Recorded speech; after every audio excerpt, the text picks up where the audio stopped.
Па овие измени сигурно се со цел да се легализираат некои дивоградби,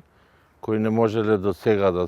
ги легализираат, а ги користат новонастанатите околности во однос на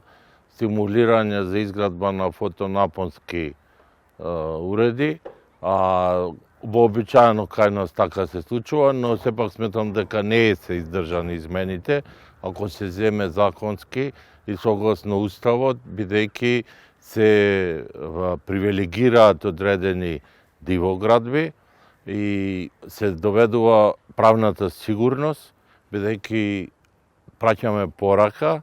дека може да се градат дивоградби и потоа се случува на некој период дали се работи за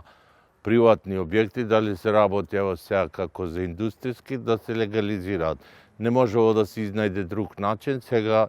ќе се легализираат и тие што треба и тие што не треба.